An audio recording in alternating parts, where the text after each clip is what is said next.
Hey, Ron. Obviously, the whole team together again. First day in the books. What do you want to accomplish over the next couple of days with the whole team together?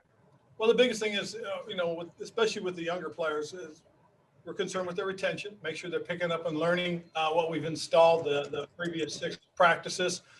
And then, are we handling the new stuff we're putting in each day? So that's probably the biggest thing. It's about timing and tempo right now as well. We're trying to practice smart out there, make sure nobody gets hurt, but at the same time, get some quality work done. And so far, that's been the thing that's happened. I've been I truly have been pleased with everything we've done since week 5 of the offseason program. So kudos to the players for coming in and doing things the right way. And Ron, having Chase Young back on the field, how did he look to you today? He looked good. He really did. He came out and practiced with a lot of energy. He was flying around. And I had to reintroduce him to a lot of people, but it's good to have Chase out there. Hey, Ron, Heather, how you doing? Hey, Heather. Hi. I've got a weird question. So when I see our video coming back in and you're talking to some of the guys, you're clapping, like as you walking through the line, what do you kind of talk about to those guys in those instances, especially like on a first day like today? It seemed to be a mix of some rookies, some veterans. What goes through, I guess, your mind when you're kind of just chatting up those guys in those initial moments during the stretch? It really just depends on the individual. I mean, like a guy in the leadership role, leadership position, I try to give him a little something that, hey, let's a little energy out there, because guys will feed off of off the leadership. If it's a young guy, kind of ask him how he's doing, how are things coming, you picking things up, got any questions, that type of stuff. And just some other guys, really, how are they doing, checking in on them. If I know a guy's just recently got married, I'll ask him how his wife's doing or something. Somebody just had a baby or a child, I'll ask them how their kid's doing. That type of stuff. I mean, it's not always all about football. It's always really just kind of a check-in to see how guys are doing mentally and physically at that point. And when you see some of these young guys meet Chase or see Chase for the first time, what's that like? It's kind of cool. Watch how guys react to people. Especially, somebody that's, in Chase's situation, last year's #1 pick, last year defensive rookie of the year. So I think that's kind of an interesting dynamic to watch some of the new guys, how they react to Chase. So it is kind of cool. I don't think Darren's on, so we can go Kime, Rhiannon, and then Nikki. Hey, Ron, with Chase, he was obviously such a big leader for you guys last year. And I know he's been in contact with some of these guys throughout the offseason with you guys. When he comes in today, does it seem like it's just like, hey, back right to his old role? Does it feel that way? It does. It wasn't as if Chase wasn't working out. It wasn't as if Chase didn't stop in every now and then and work out with the fellas. So that's one thing. And I know he's in constant contact with his coaches and his teammates. I mean, he's got things that he's doing. I understand that. I respect that. And that's the big thing that we try to make sure everybody understands. It is voluntary. I mean, we'd love to have you here, but it is voluntary. And each guy has to take care of themselves and do their things the right way. So, with Chase, it's one of those things. He had a full plate a couple of times, and we just couldn't get him out there. So that's ball. But, the mandatory thing here, he's doing the things that he needs to do. He's in great shape. He's working hard. His teammates respect that and appreciate that. And then with Logan Thomas, what kind of strides have you seen him make during the OTA period? And then now? He's made some really good strides. I mean, he's got a quarterback background, so he got a little bit of a jump start on a lot of things for a lot of guys. But he's doing great. He's developing. He's growing into the role even more so. It's fun to watch him. He's got good skill set. And he is a guy that contributes a lot for us.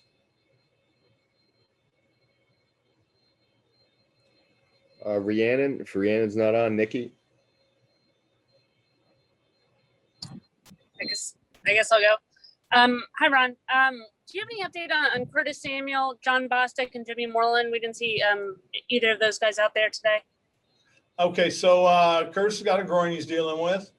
John and Jimmy both had excused absences today. And how do you balance, for some of the more established players like Chase and Terry, how do you balance getting them work during minicamp while also ensuring, they're not going too far, they're not risking injury? I think the biggest thing with that, Nikki, is, we pay attention to them. We slot certain reps for them. If it's something new in terms of installation, we try to make sure they get that early in the drill. That way the younger guys will get a little bit more work. We're trying to be aware of our veterans out there and take as much care of them as we can. At the same time, try and give our young guys a little extra work. Thanks. Mm-hmm. Go JP, Ben, and Pete. Hey, Ron, obviously overhauling the receiver group seemed like a pretty big priority. How do you feel about that group, after you've been a couple of weeks OTAs, seeing them in minicamp? Pleased, very pleased. I really am. I mean, as I said, I'm very happy with what we've done as a football team. And I think all the positions came in with a lot of competition, a lot of guys competing with one another. But I am pleased with what we've gotten from the receiver group, because one of the things that we did on purpose, thinking about it, was trying to increase the team speed. We did that through free agency in the draft, and some of our guys from last year who've really stepped back up into their roles and are doing a great job. I mean, this is a very competitive position. It really, truly is. And, we've got some tough decisions to make as a whole, and with that position in particular. When you talk about the competitiveness at that position, when does the clock start ticking for you guys on, all right, are we going to keep 6? Are we going to keep 7? How do we have to make this puzzle pieces fit? We're already talking about that. And not just about that particular position, but we've talked about all the positions. It is early, because we still haven't done anything in terms of training camp practices or games. But, as we look at it, we try to figure out how can we fit these pieces into the puzzle. Thank you. Mm-hmm. Hey, Ron, obviously with these practices, it's not the full, not hitting to a certain degree, things like tackling, things like that. So when you're watching the offensive line going up against this defensive line with all that talent, what are some of the keys that you're looking for to see them progressing in as real life a situation as you can have? Footwork, hand placement, body position and posture, and how do they finish? They're finishing in a football position. Those things are important, and you can work those types of techniques, without slamming into each other and leading with your head and all that stuff. I mean, now's the time to work on your technique. Now's the time to work on your footwork. Some guy may do something and something else, but what you want to see is just these guys moving properly, using good technique, staying in good football positions. So those things are important. And with regards to the left guard spot, obviously Wes Schweitzer finished off last year. You guys add Eric Flowers. I don't know if Sadiq Charles is in there. What are you kind of seeing so far from that group, and what do you kind of hope to see, going into the season? I think that's a very competitive position. I think all of our positions up front are very competitive. We've got a lot of good depth in there. I really what we've gotten from Chase and Brandon. As far as that group is concerned, very solid. Cornelius Lucas came back in great shape, a great mental frame of mind to compete at the right side. Sam Cosme is a guy we drafted who's done a very solid job there. I like what we're getting from Wes and Eric at the left guard position. I think that's outstanding. And then the left tackle has been solid with Charles Leno getting in here and getting an opportunity to work. And we throw Sadiq in there once in a while. I mean, it's a good mixture of young and veteran players that are really developing and helping to solidify our offensive line for us. Go Pete, Mike Phillips, and Matt Paris. Hey, Ron, it seems like Taylor Heinicke, every day we're out here, whether it's a high snap that he's bobbling and then still, or a guy's in his face and he sidearm it to somebody on the sideline. He has this ability to improvise. Have you noticed that throughout his career, of just being able to make something happen out of nothing? That just kind of happens with Taylor, I guess.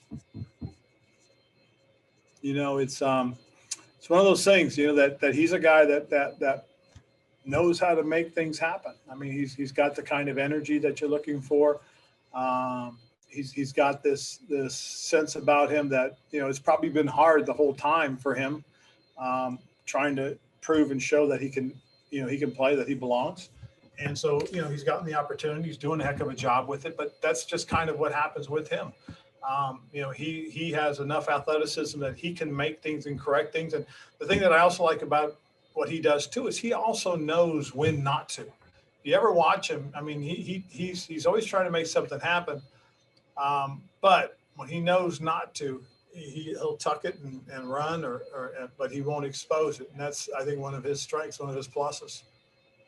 And he told us that he had added 15 pounds of muscle. Is that something that, you as a coach will talk to him about, or is that maybe something he just takes up on his own and, let him kind of make the decision there?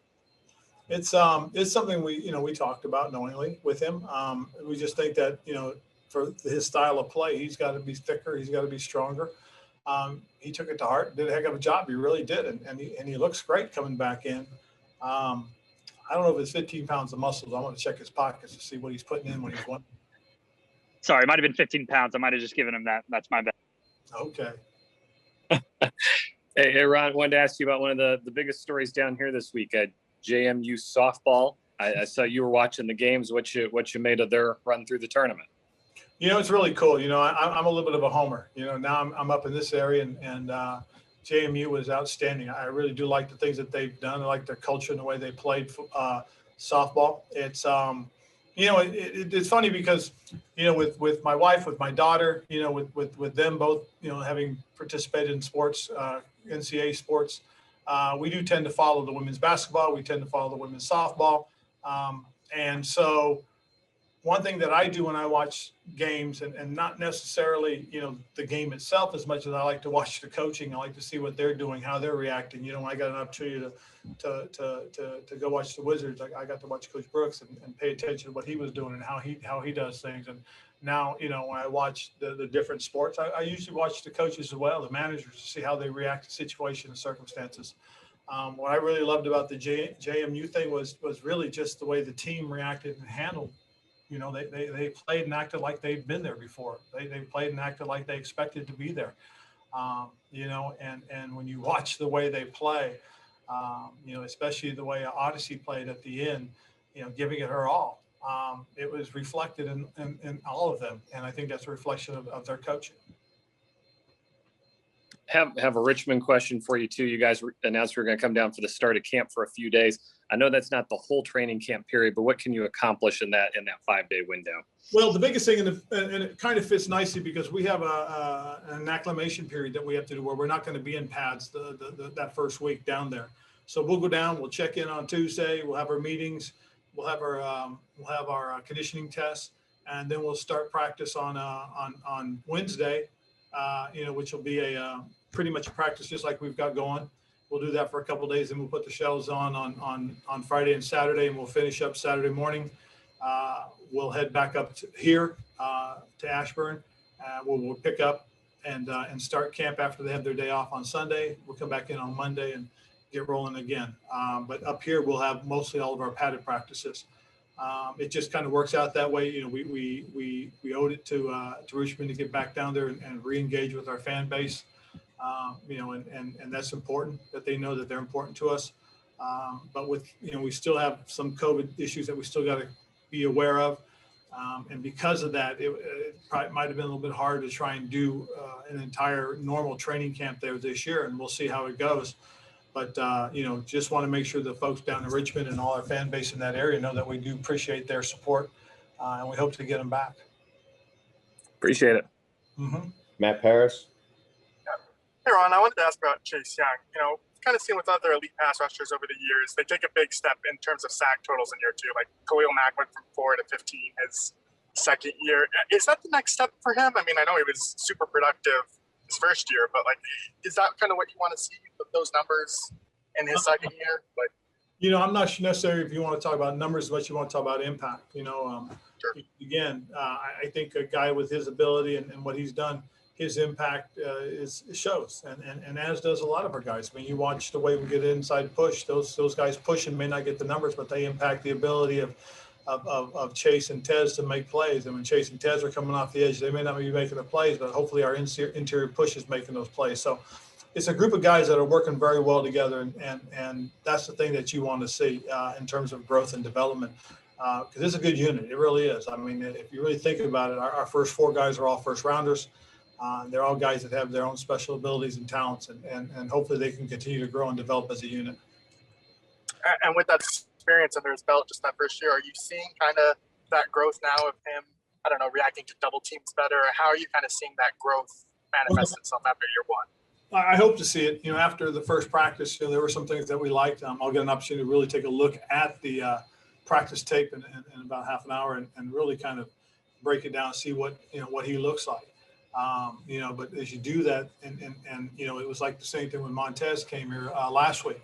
You got the tape, took a look at some things, and you see that he's getting more and more comfortable using his length, using his quickness off the edge, and then you watch what Jonathan seems to be working on, and Duran and Matt Ioannidis. I mean, you know, there's a good group of that group, you know, our main core of our interior, our defensive line that is working very well and grasping what we're doing very well, especially now because we're in our second season. Thank you.